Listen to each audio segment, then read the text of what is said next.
Okay, this video we're going to talk about the play dive. This first play we're going to install during camp. This is also known as inside zone. You might hear that in the college professional level when you watch football. Um, what dive is, it's as I said, it's inside zone. It is a gap play where we are all responsible for our play side gap. So in this play, the play is being ran to the left. So the H is responsible for his play side gap, the tackle, the guard, the center, the backside guard, the backside tackle. Everyone is responsible for their play side gap. Your gap is defined as your play side shoulder to the backside shoulder of the guy next to you. So if I'm looking at the center here, it's my play side shoulder to the backside shoulder of this guard over here. That is my gap. Our rules on dive is that we block our gap first. If we are on the front side of the play, you always need to ask yourself, am I on the front side or am I on the back side? Because your block is different based off of that. So if I'm on the front side, um, and there's someone on my gap, I'm going to drive block him.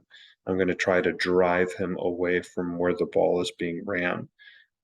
And in this case for dive, the ball is being ran in the backside A gap right here. Okay, so the center, play side guard, play side tackle, and the H in this case, because H is on the front side, all of them are on the front side of the play. The backside guard and the backside tackle, these two are on the back side of the play. So everyone on the front side has leverage to where the ball is being ran. So they either going to drive block if there's a guy in their gap, like the H, he's going to drive this linebacker out, keep his head inside, and drive him to the sideline. We're trying to create lateral movement on the front side and try to drive guys away from where the ball is being ran. Now, if you don't have a guy in your gap when you're on the front side, you will then check to see if there's someone covering your body. If there's someone on you straight up, head up, or if there's someone on your backside shoulder. If there's someone on you or on your backside shoulder, you are then going to double team with the guy backside of you. So here, as you can see, they're color coded. I'm looking at this tackle. This tackle checks his gap. There's no one there. He checks if there's someone covering his body. There's someone head up. So he knows he's double teaming with the backside guard. So he will make a double team call. The covered guy always makes the double team call. He will say push to number 52 or whatever number this linebacker is. The way you know which linebacker you're going to is based off the center. Against odd fronts like this, the center works to the backside inside backer. Now, if there was a stack, which we'll talk about in a bit, the center will then work to the Mike backer, the stack backer. If you're play side of the center, you would get the next second level defender play side. So if, as you can see in this, the center is working to the backside backer with the backside guard. So if you're play side of them, you will work to the next play side second level defender, which would be this linebacker. So the tackle would say push to number 52 or whatever number this linebacker is. The tackle and the guard will then do a push double team. Okay, the tackle would take this end straight on. The guard would gallop down and try to push this end over into the tackle's gap. So then the tackle could drive block the end, but their eyes are on their linebacker as they're doing it to see where the linebacker is going to go. Okay, if the linebacker fills, the guard would then come off and block him. The linebacker flows over the top into the tackle's gap. The tackle would then come off and block him. Same thing with the center and the guard. They would do a push block. The center would make a push call. He'd say push to number 57 or whatever number this guy is. And he would try to throw this nose into his gap. The backside guard would push the nose over into the center's gap, but their eyes are on their linebacker to see where he's going. Now that is the on call. Now, if you don't have a guy in your gap, or on top of you or on your backside shoulder. If you are uncovered, then you know you are double teaming with the guy play side of you. So that's this play side guard and the backside guard. They have no one in their gap. They have no one on them. So they know they are double teaming with the guy play side of them. And they will execute the double team that the covered guy tells them to do. So if they hear the guy say push to a linebacker number, they know that they are executing that push block to that linebacker. That is how they're communicating. And that is against a 3-4. Now, if we're going against a 3-3 stack, now there's a stacked linebacker. As I said, the center would work to a stacked linebacker. So now the center is working to this backer. If you're play side of the center, you would then work to the next play side second level defender. And then if you were backside and you were having a double team, you would work to the next backside second level defender. So let's look at a forefront here so we can talk about the base double team. So as I said, you got to know if you're front side or back side. If you're on the front side, you are executing a push or a drive block. But if you're on the back side, you are executing a base single or a base double team. So if we look here, on the back side here, we're running dive to the left. The ball is being ran in the backside A gap. The backside guard and the backside tackle are executing a base double team. So what that means is that the backside guard would chip this two technique who's head up on them. So they don't have leverage to where the ball is being ran. So they need to gain leverage. So they are both going to step laterally. The guard's going to step laterally, and second step will go towards the midline of the defender to give this tackle a window to take over this tackle. So this defender. So the tackle will scoot to cover this two technique, and the guard would step over and punch with his backside hand, and they would double team to the next defender who's backside. So if the center identifies this mag backer as the guy that he's working to, these two know that they're working to the next linebacker backside. But they're doing that where they're staying square and they are trying to base this guy and overtake him and gain leverage. So they don't have leverage. So they're trying to get there and then they will drive vertically. Okay. On the backside, we want to drive vertically. On the front side, we're trying to drive laterally to try to open up this hole on the backside A gap. We're trying to create a funnel. We're trying to wall off the front side and then wall off the backside vertically and create this funnel in this gap. Let's watch some film of what that looks like.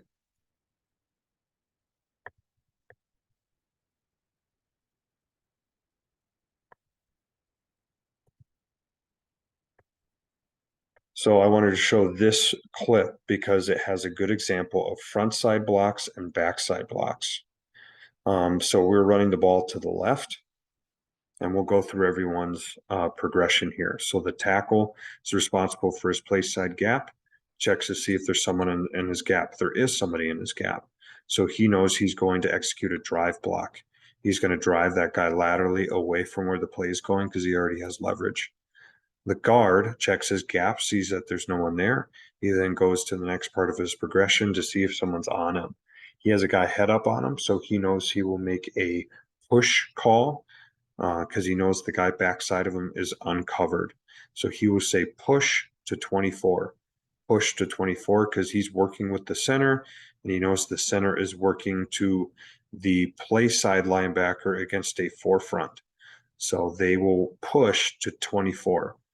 So this guard will take all of the defender and the center will push the defender into the guard's gap. These guys have four hands on the down lineman, but they have four eyes on the linebacker because if this linebacker goes to one of their gaps, that's the lineman that needs to get off. So if this linebacker goes to the guard's gap, the guard needs to come off and block him. If he goes to the center's gap, the center's got to come off the double team and block the linebacker. On the backside now, so if you're on the backside, you don't have leverage to where the ball's going. The ball's going in the backside A gap. So we need to gain leverage. The backside guard goes through his progression. He doesn't have a guy in his gap, so he checks head up. He has a guy head up, so he knows he's double teaming with the tackle who's backside of him. He will hear the double team being called to the play side linebacker for the center, so they know they are working to the next second level defender backside. So he will make a base to 52. I think that's the number 52. He'll make a call base to 52. So he will chip this down defender, give a window for the tackle to come and overtake, and then they will have their eyes on this linebacker to see who's going to come off. If the linebacker goes backside, the tackle will come off. If he goes front side, the guard will come off and block him, and the other defender will stay square, or the other lineman will stay square on the down defender. Okay, so let's watch the play. We'll start with the left tackle. The left tackle has a drive block. So you'll stay inside, hit the inside number, and try to drive the guy laterally. Okay, we'll watch the guard. The guard is on the double team. He's covered on the double team. He's trying to lift this defender and drive him straight back. Okay, their eyes are on their linebacker. The linebacker goes into the guard's gap, so the guard comes off and blocks him, and the center stays on the down defender. Okay, the center's coming down to do the push block. He gets on the hip of the down defender, and they're trying to push this guy laterally away from where the ball's being ran. They're trying to create a wall.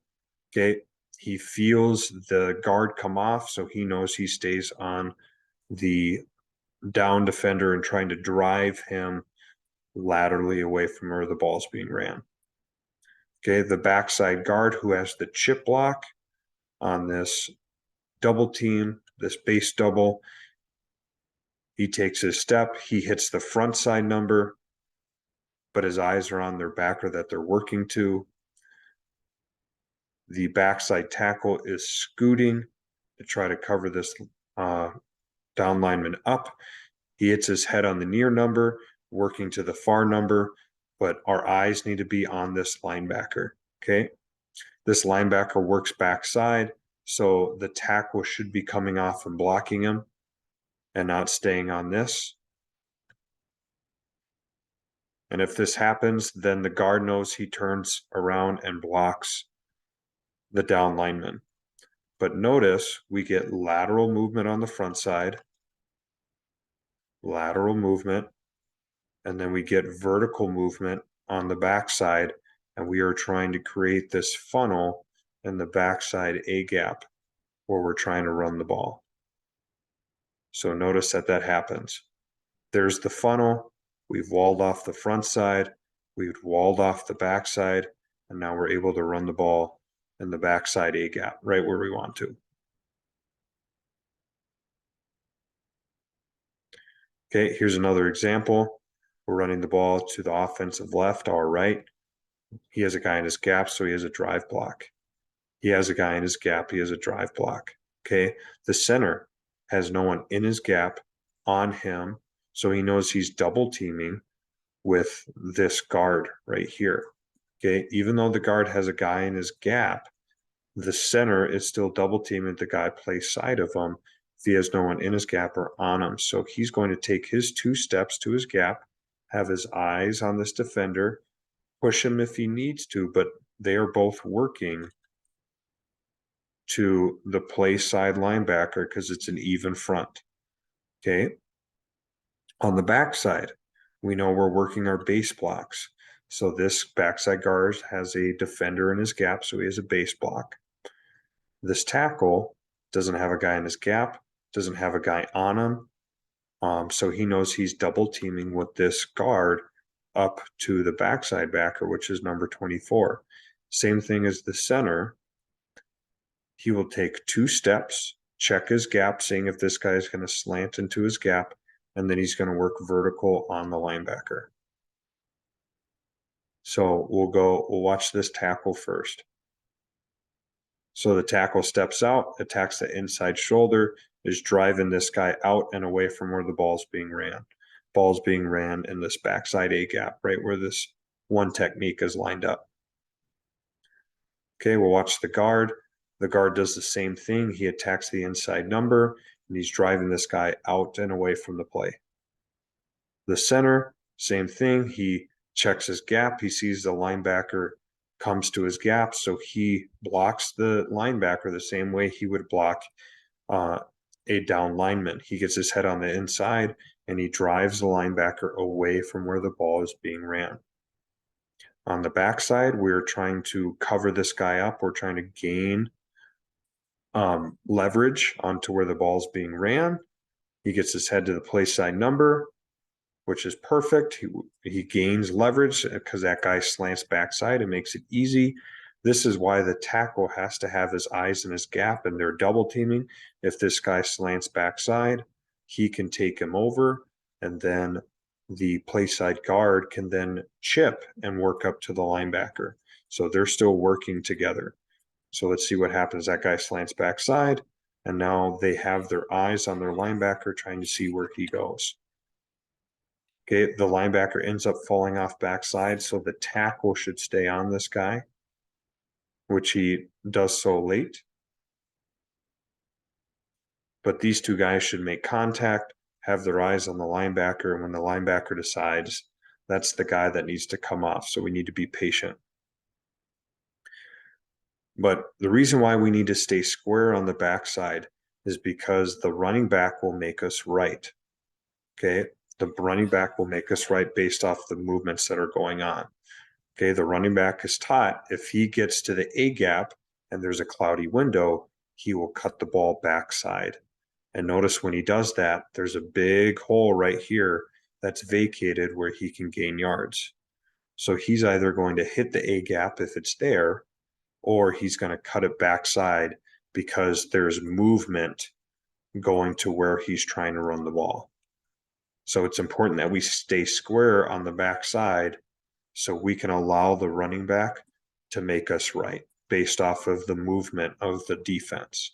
On the front side, we have to drive the guys out and create a wall. I'll show you. These guys do a nice job creating a wall on the front side and keeping these guys away from where the ball's being ran. So the running back doesn't have to worry about that side and he can just read the backside. So we're trying to keep the front side safe and let the running back read the backside. So that is the overview of dive.